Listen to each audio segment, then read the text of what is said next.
জয় মা কামাখ্যা। অম্বুবাচী চলাকালীন ভুল করেও দাঁতে কাটবেন না এই 5টি খাবার। সংসারে আসবে অভাব, দুর্ভাগ্য, বিপর্যয়ের অশুভ কালো ছায়া। শরীর স্বাস্থ্য মারাত্মক রকম খারাপ করবে। তাই পরিবারের প্রত্যেক সদস্যের শরীর স্বাস্থ্যের কথা মাথায় রেখে এবং সংসারের মঙ্গলে অম্বুবাচীতে খাদ্যের এই বিধিনিষেধ প্রত্যেকেরই জানা প্রয়োজন। নমস্কার দর্শক বন্ধুরা, দেখছেন সিংহরায় ডোরবেলের আরও একটি সনাতনী বার্তা নতুন পর্ব। সকলকে স্বাগত জানিয়ে আমরা সরাসরি মূল আলোচনায় প্রবেশ করছি।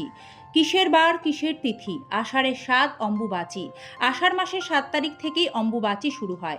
2026 সালে অম্বুবাচী ব্রতের প্রবৃত্তি অর্থাৎ শুরু হচ্ছে 22শে জুন সোমবার রাত্রি 9টা বেজে 10 মিনিট এই সময়।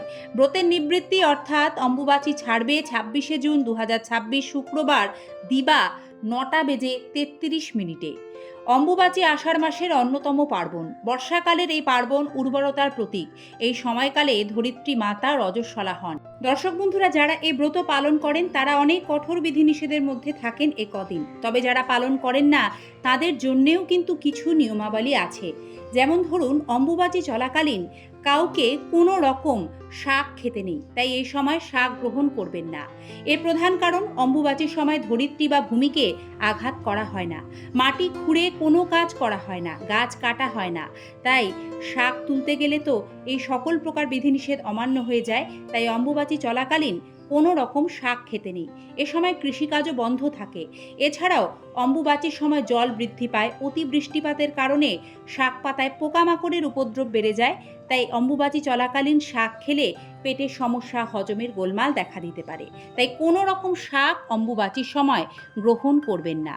অম্বুবাচী চলাকালীন দই খেতে নেই। প্রচলিত বিশ্বাস, এ সময় দই খেলে শুক্র গ্রহের খারাপ প্রভাব জীবনে পড়ে। আর শুক্র গ্রহ খারাপ হলে জীবন থেকে সুখ, সৌভাগ্য, বিলাসিতা, সমস্ত আনন্দ সরে যায়, যা আমরা কেউ চাই না।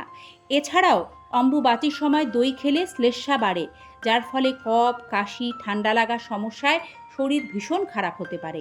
তাই অম্বুবাচী চলাকালীন কোনো রকম দই কোনোভাবেই গ্রহণ করবেন না। অম্বুবাচী চলাকালীন পান খাবেন না। জীবনে দুর্ভাগ্য আসবে, নানা রকমের জ্বালা যন্ত্রণায় বিদ্ধ হবে জীবন।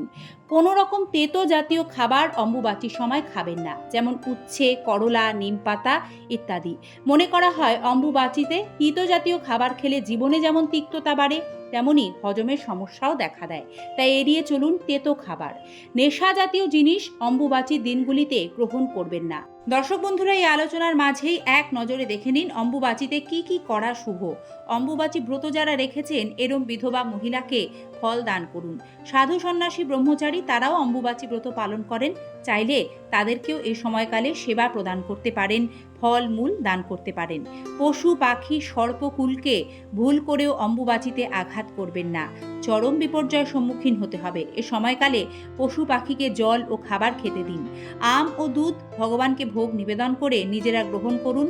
তাতে আগামী 1 বছর সর্প ভয় দূর হয়। গাছপালা কাটবেন না, শাক তুলবেন না, মাটি খনন করে কোনো কাজ করতে হয় এমন কোনো কাজ করবেন না। অম্বুবাচীতে সংকল্প করে কোনো কাম্য কর্ম, শুভ কাজ করা যায় না, কিন্তু নিত্যকর্মে কোনো বাধা থাকে না।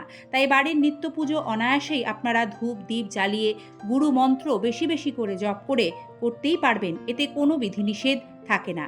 এ সময় বেশি বেশি ফলাহার করুন, সূচি সাত্ত্বিকতা বজায় রাখুন। মা কামাখ্যার কৃপায় সকলের জীবন মঙ্গলময় হয়ে উঠুক। পর্বটি সম্পূর্ণ দেখার জন্য ধন্যবাদ। ভালো থাকবেন। ঈশ্বরের আশীর্বাদে সকলের মঙ্গল হোক।